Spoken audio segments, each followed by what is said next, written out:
first guest tonight is arguably the most popular and highest paid wrestler of all time.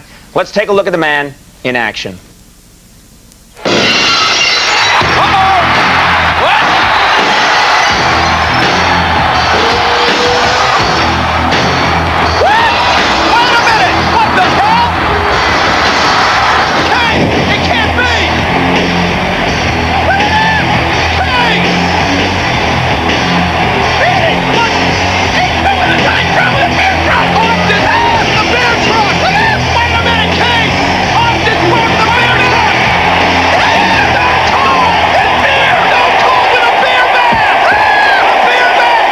Those are new wrestling rules. You can shoot beer at people. All right, please welcome the Rattlesnake, Stone Cold Steve Austin.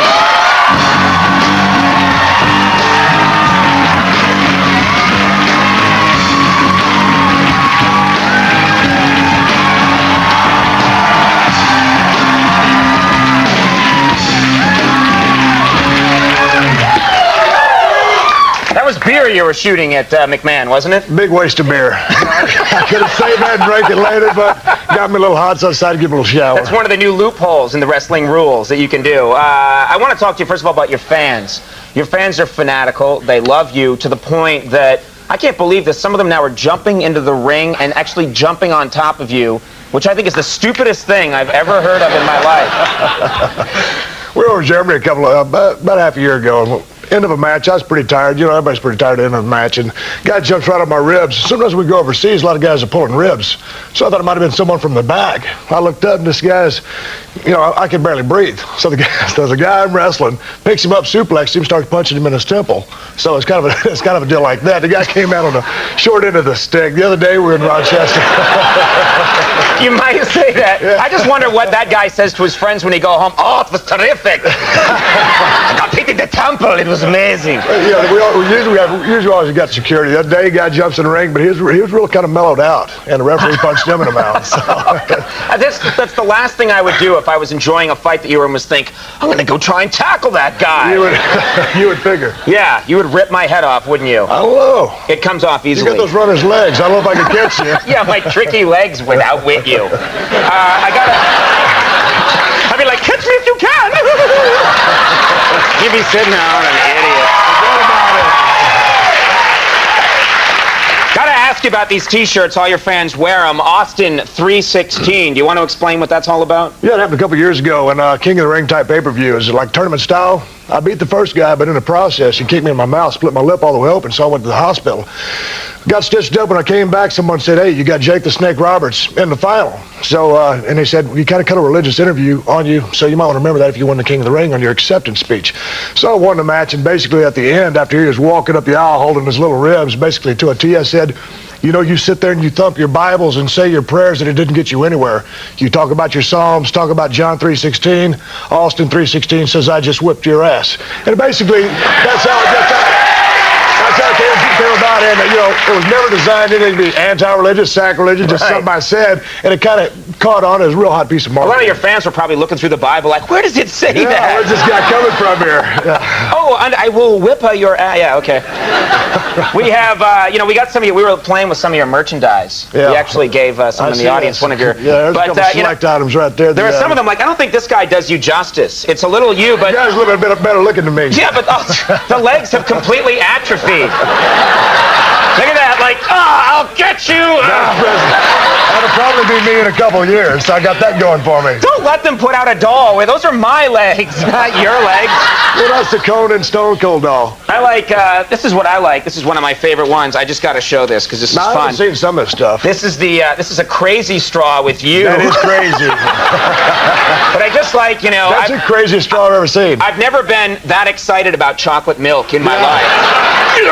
This straw will get you excited about chocolate milk. What is that?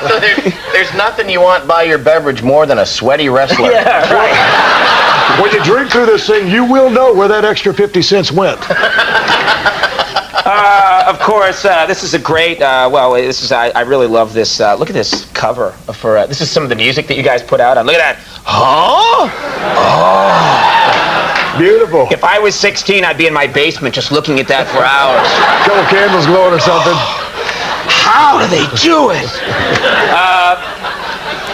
That's a good little piece of business here. You've got your Stone Cold Steve Austin condoms. And I gotta say that. Yeah, so, there you go. Do you talk to the manufacturers about it? Like, I said, yeah, no, that one kind of caught me off by surprise. all right, what? Well, it shouldn't, friend. Tell us about the name Stone Cold, because that's a great name, and wrestlers take their names very seriously. Is it hard to come up with a good name? Yeah, it's hard to come up with a good name because you look at all the things we have here, which is, you're going to, merchandise, marketing, it's everything. So a couple of years ago when I came to the WWF, I used to work for a different organization, but I tore my tricep out of my arm, got fired. So I came to the organization and... You tore the tricep out of your arm? Off my arm. Oh. That had reattached. It came off completely? Yeah, off the elbow. Wrestled for 2.5 weeks in Japan like that, but I came back. When did you notice it was missing? As soon as I did it. I could go a whole year without my tricep and not know it. How? What? No, I have my tricep. Leave me alone. Oh, no. But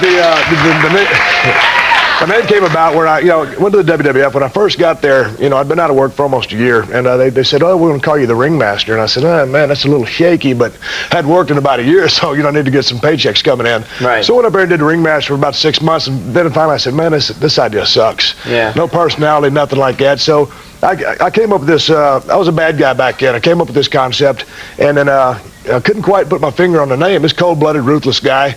And then they faxed me a bunch of names from the office, and then finally I was pretty frustrated, and my wife was from England at the time, and she made me a cup of hot tea, and she goes, "Don't worry about it, go ahead and just drink your tea before it gets stone cold." And she goes, "That's it, Stone Cold Steve Austin." That's how I got my name. It's really good that... Got lucky. Yeah, it's really good that you didn't say, drink that fast before it gets a tad chilly. Yeah. That sounds like one of the names they had. Here he comes, Tad Chili. Boy, big piece of marketing off of that. It wouldn't work. Maybe when I become a wrestler, I'll be Tad Chili. Come after you. The little tag team thing. What are you a romantic guy? I mean, tell us a little bit about you personally. Are you Somewhat. I mean, of course, the World Wrestling Federation's fans see the rough exterior, but yeah, certainly there's a romantic side to Steve Austin.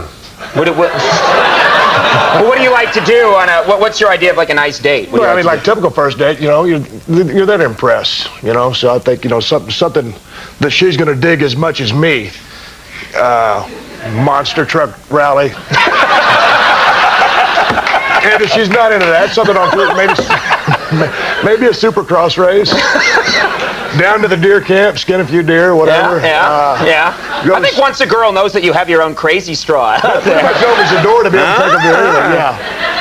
Definitely a romantic side, Conan. You are a romantic side? Well, yeah. You are a romantic, so I don't know. I have a book here of Jules' poems. Of course, I've got one. And I was wondering, would Stone Cold Steve Austin read a poem by Jewel? I would love to. We have one right here for you. Oh, yeah. I look at young girls now. I have this memorized. I have this book at the house, but I'm going to go ahead and read it. Little mood lighting here. Okay, great. Stand up. Yeah. Maybe project a little better. Okay. I look at young girls now. I look at young girls now.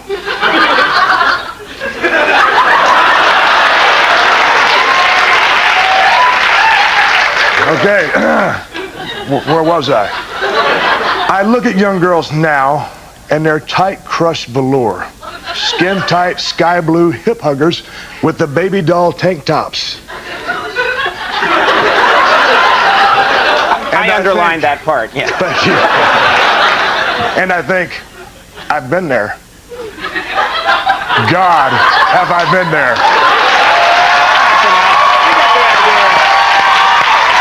I wasn't through yet. I'm just getting to the good stuff. One of my favorite books. Poem rules. I read the Waylon Jennings autobiography. I read George Jones. That's right up there with both of them. Beautiful piece of work. All right. Well, WrestleMania 15 is this Sunday. This Sunday. March 28th at 8 o'clock p.m. Eastern Time, live on pay-per-view. It was a real pleasure having you on the show. You're a nice guy to talk to. Beautiful. Best Thank you of for luck having to me. you. Come on back sometime. Stone Cold, Steve Austin, everybody. Louis Anderson coming up. We'll take a break. We'll be right back.